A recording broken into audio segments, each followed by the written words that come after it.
It's a real pleasure to be here. This is a great city, and it's interesting to see how Web Summit is impacting this city.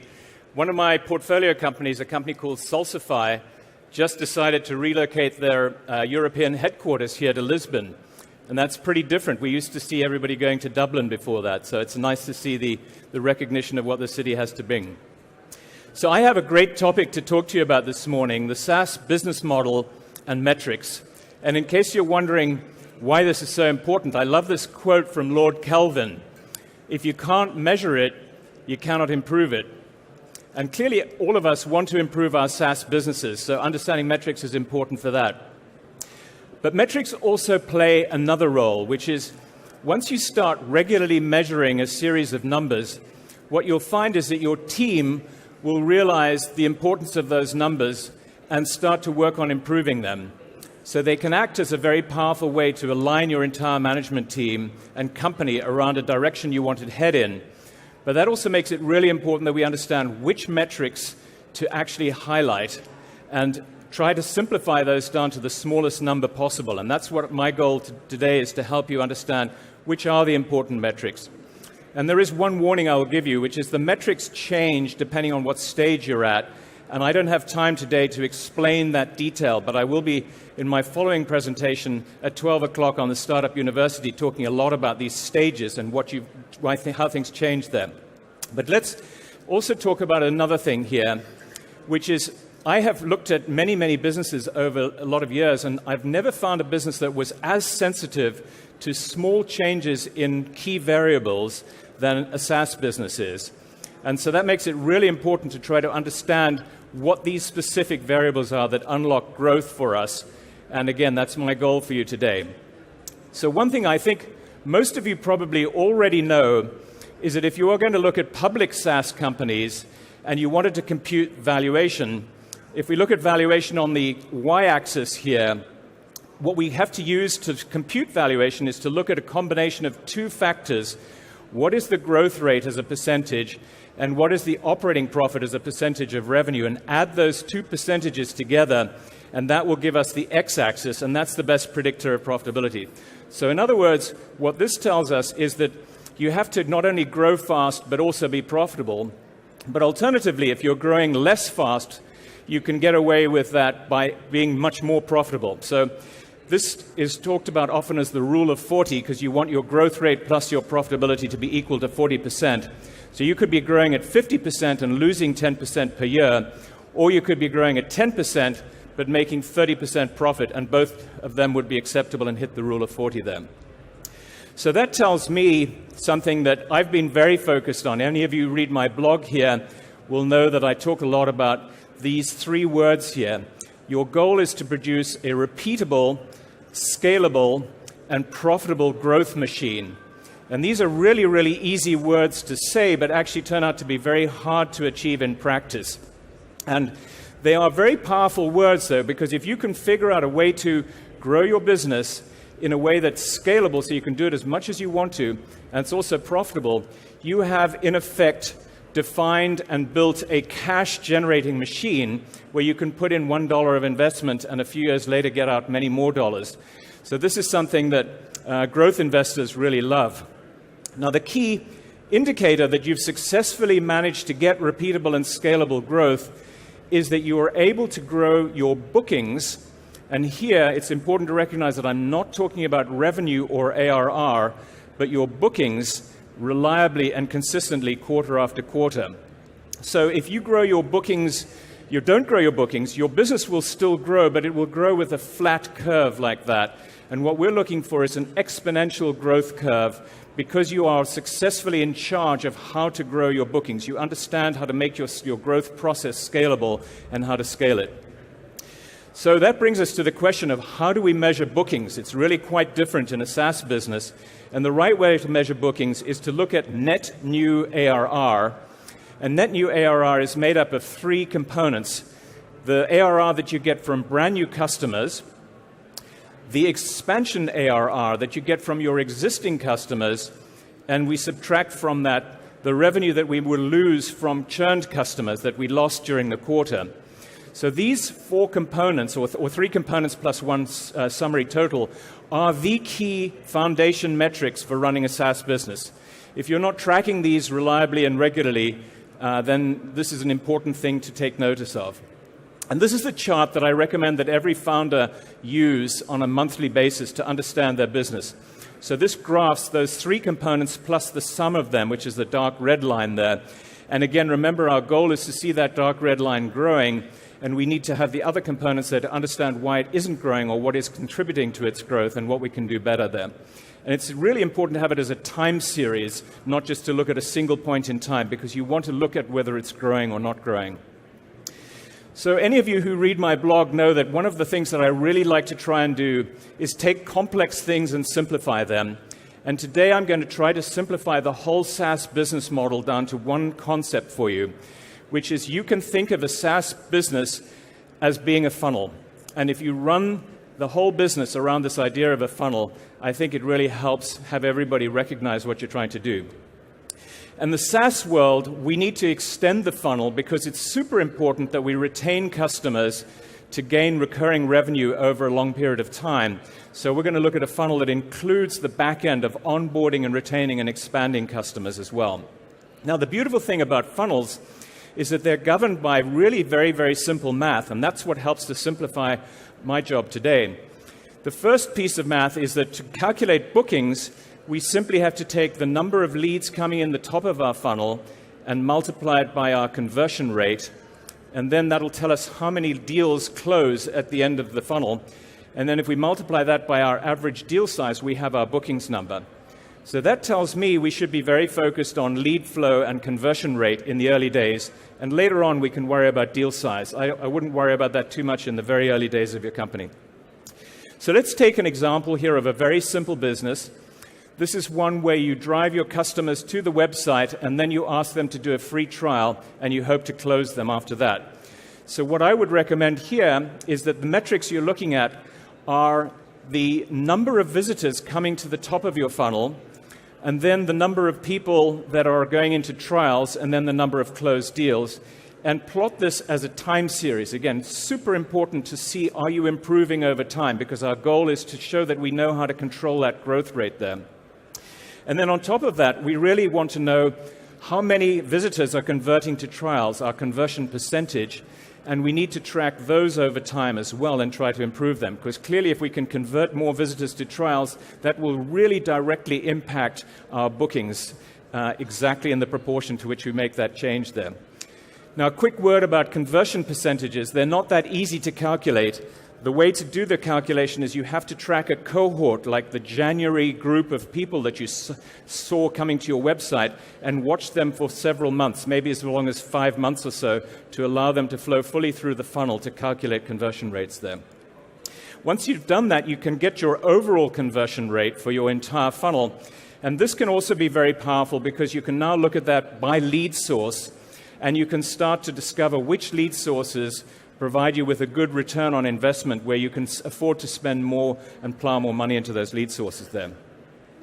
So far, I described a funnel that required no salespeople. It was really just a marketing-driven funnel. But many times, in fact, really most times, there are going to be salespeople involved. And where salespeople are involved, we do run into a different problem here, which is a salesperson has both a ramp time but also a capacity limit. There's a limit to how many deals they can work on at any point in time. And as a result of that, our growth comes in discontinuous units, depends on the number of salespeople we have. If we don't hire enough salespeople, we will limit our growth because we won't have enough capacity to talk to our leads that are coming in there. So I want to introduce a second formula to you. And again, fortunately, it's a very simple formula. So when you have salespeople, your bookings equals how many salespeople do you have multiplied by the PPR, the productivity per rep. That's the average amount of business that each rep produces. And let's look at each of these in turn. So one of the biggest lessons I've learned is that every portfolio company I've dealt with has at least once, and normally most often twice, missed their sales numbers by failing to hire salespeople on time. And when you're a founder in the early days, you normally don't worry about missing your hiring timing because you're saving money by hiring people a little bit later. This is the one place where that really is important to not do, because you will miss your bookings plan if you don't hire salespeople on time.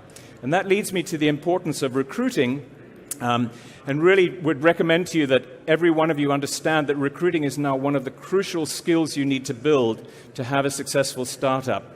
And you need to bring that skill in-house and not rely on third-party outside recruiters for that. Looking at the second variable in that formula, productivity per rep, that's affected by the quality of people that you hire. And again, this goes back to why recruiting is so important. You need to have great talent coming into your organization. But it's also impacted by how good of a job you do on onboarding and training. And again, if you come to my 12 o'clock talk in Startup University, you will hear me talking a lot about how to create this training and onboarding and how important that is for founders to do. As you're spending so much on these salespeople, you need them to be productive.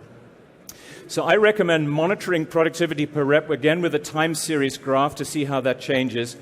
And to look under the details of how productivity per rep is evolving, I strongly recommend that you look at a chart like this where you have every salesperson you've ever hired and a green bar showing you whether they're above quota or red if they've gone below quota. And what we're looking to achieve here is in the far right-hand column where we have many green salespeople, and that tells us that our onboarding and our hiring is working well and we're successfully getting our salespeople productive. If it's not working well, then we need to fix either onboarding, training, or hiring to get our salespeople productive then. And another chart that may be helpful to you is to look at how many of your reps are above 75% of quota. And a rough goal here is 75% of them should be above that. And how many of your reps are above 100% of quota?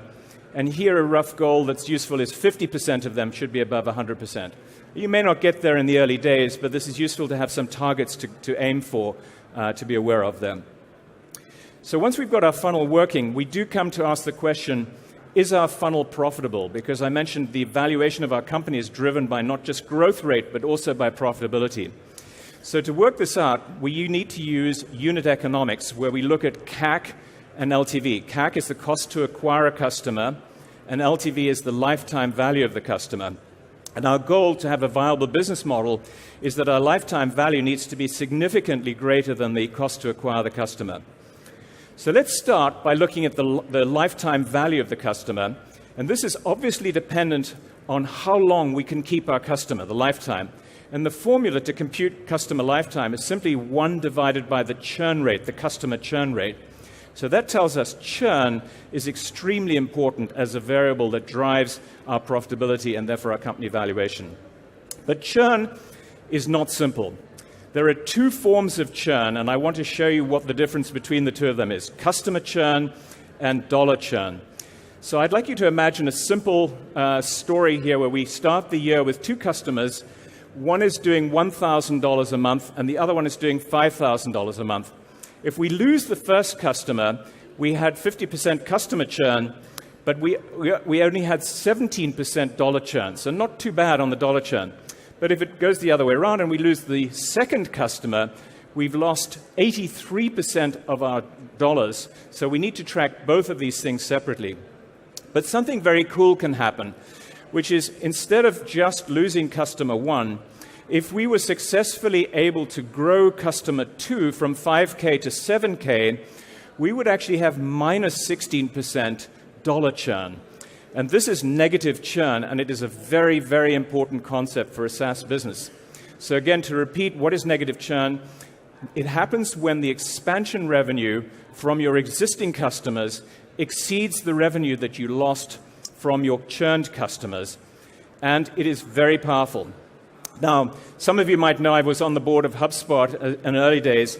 At HubSpot, we started with 1 product at 1 price point, with $6,000 per year, $500 a month. And we had no way to get any expansion revenue because there was nothing else to sell them after they'd bought the initial product. So a key lesson we had to learn was that to get expansion revenue, we needed to have variable pricing axes. And you can get variable pricing axes by introducing different editions of your product, or by charging for users, or as in HubSpot's case, charging for some other metric like the number of leads that they were storing that was a better equator to how much value the software was providing to the customers. So that was a good lesson to learn there. Again, I wouldn't panic if you don't have variable pricing if you're an early stage startup. It's a secondary thing that comes along later on once you've got your business up and running here. But I believe that negative churn is crucial for success. And to illustrate that, I'd like to talk about this company here that has revenue loss of 2.5% monthly. And you can see that if there are 10 million of ARR, in order to just get back to 10 million in the next year, they will have to do another 3 million, have to find 3 million just to replace the business that they're going to lose through churn. Well, 3 million's not that big of a deal. We can easily book 3 million somewhere along. But if you take it a little bit further forward and you look at that same business when they hit 100 million, now they have to replace 30 million just to stand still, just to stay the same size that they were before. And that turns out to be a very big problem. And I was very friendly with Gail Goodman of Constant Contact, and this was the exact problem that they ran into. They never were able to get to negative churn, and as a result, their business just struggled to grow and grow. So negative churn is the answer to how you get a successful long-term SaaS business there. Now, the one other thing I'll show you here is if you look at a particular simple model that I created, and you track what happens if you have 2.5% churn or 2.5% negative churn. After 40 months, the difference is on the right-hand side, we have 400K in ARR versus only 150K on the left-hand side. So a very big difference in how fast your business will grow with negative churn. Now, there's another reason why we need SaaS unit economics, and that is because all other businesses have been measured by a P&L and a balance sheet, traditional GAAP accounting metrics. But these don't work for SaaS. And the reason why they don't work is because we have this strange phenomenon where we lose a lot of money in the early days acquiring our customers, but we don't make that money back very quickly. We make it back over a period of time. So we have a negative cash flow for a long period of time with each customer we add. And so that's one customer. What happens if we add many customers? Well, let's show you what happens if we add 5 customers a month. This is just looking at sales and marketing expense. We have a cash flow trough. I call this the SaaS cash flow trough. And it's something that is very important for investors and board members to understand, because all SaaS businesses that are succeeding will lose a lot of money. And that's because of this phenomenon here. And what happens as well is that in this model that I showed here, the faster you grow, the deeper your cash flow trough gets. So this is kind of interesting. And one of the board members at HubSpot was the CFO at NetSuite, Ron Gill, and he gave me this quote for a blog post that I did. The thing that surprises many investors and boards of directors about the SaaS model is that even with perfect execution, the acceleration of growth will often be accompanied by a squeeze in profitability and cash flow. And so they saw this constant going back into negative cash flow as they just started to re-accelerate their growth there. And I used to run into this problem with my partners when I would come in and talk about the fact that HubSpot was doing really well, and they would say, why is it losing so much money? And it kept getting worse and worse and worse, and I had to explain it to them with these graphs here. But it does lead you to an important question. So if you're losing money at an increasing rate, how do you know that you have a business that will turn the corner and be a successful business? And the answer is that about 10 years ago, I wrote a blog post where I came up with these guesses as guidelines, which is that your lifetime value should be at least more than 3 times CAC, and you should be able to recover the CAC in under 12 to 18 months or so. They were very rough guidelines, and I guessed at them, but 10 years later, it turns out that they've been very much time-tested and proven, and I think they're really strong key guidelines as to help you find out, are you actually going to turn the corner and become profitable there? So one other thing that's very powerful about unit economics is that you can actually use them to help you understand your customer segment. So here we have HubSpot again. On the left-hand side, the very small business segment only has a 1.5 times LTV to CAC ratio. But the VAR channel that we were using to sell to the very small business actually had a 5-to-1 LTV to CAC. So this helps us recognize that we had a very unprofitable customer segment, But at the same time, we also had 12 reps assigned to the very small business, but only 4 reps assigned to the VARs. So obviously, 12 months later, we changed that completely. We had only now 2 reps left selling to VSB and 25 reps assigned to selling to the VAR channel. So that helps you understand where and how to drive the business for you. So last thing to recognize here is there's another kind of unit economics that can be helpful, and that is for the salesperson. So if you pay your salespeople about 100K on target, my recommendation is that you set the quota about 4 to 6 times that to be able to get very profitable salespeople. And one last thing I want to talk about here is in my model, I studied the impact of doing upfront annual payments and discovered that this has a huge impact on your cash flow, not your P&L because it doesn't change that. But here's my model that I ran. It shows that in one case you ended up with $3.5 million in cash, and in the other case you ended up with $38 million in cash, and you avoided the whole cash flow trough. So if you're able to, this is one of the most powerful variables there. So in summary here, my entire thing was to try to simplify the SaaS down to recognizing that it's just a funnel, and if you look at optimizing that funnel, you have a great way to create the metrics that you want.